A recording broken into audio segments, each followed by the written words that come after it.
You were here with us yesterday as part of the opening session. Do you want to just remind us a little bit of some of the things you were talking about yesterday?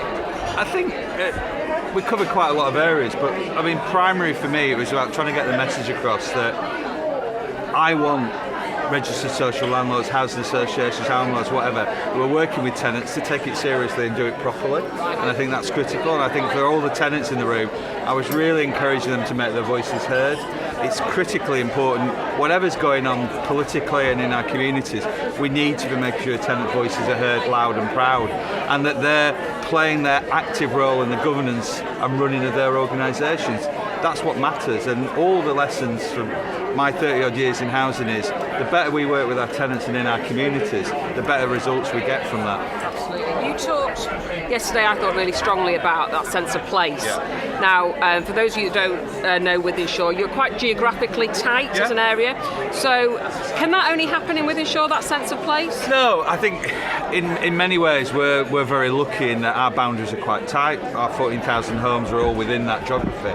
But for me, it's about where you are, and as an organisation understanding that a place and a home is I think somebody referred to it yesterday as a receptor of memories, and I think I want people who've got a home to be part of that place and that community, and it's not just a key to a door, it's a key to a life and a life of opportunities, and our job is to help people build that, and how we invest in the environment, in the buildings, in the maintenance, in engaging people and working with them, and in the education of young people, and which is a really interesting session on youth engagement, and that's always been a challenge for us, but I think we have to keep working at that right across the piece. And the place is then a strong place and a vibrant place, it's got resilience, it supports each other, and at a time of cuts we need that togetherness.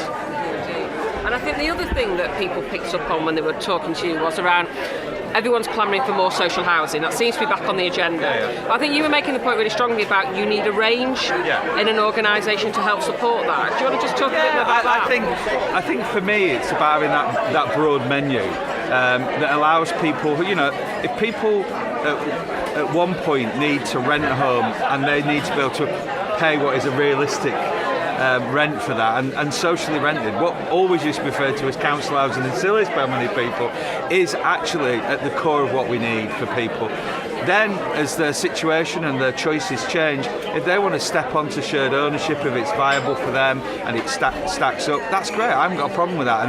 And building, any organisation that's addressing a range of things, whether it's market rent, shared ownership, outright sale, as long as they're doing that, not to the isolation of anything else, but doing that as part of a range of options. But remembering, I came into housing, our core business was providing rented homes for people who needed them, and that we should never lose sight of. Can you try and sum up the three things that you think tenants have been talking to you about at this conference? I think it's been really interesting. It's been a huge privilege and a bit of a luxury for me to have a couple of days away and just to blend into the background almost and just chat to people over coffee and dinner and things. And I think the things that really resonate for me is people's hunger for that proper engagement. They're desperate to want to see how they can do that better in their own organisations, and a huge commitment to that. I think people are keen to understand how we can provide more social housing as well, and I think the other thing is how we make sure that we get the broadest range and inclusive people working with us. Thank you, Nigel. No problem.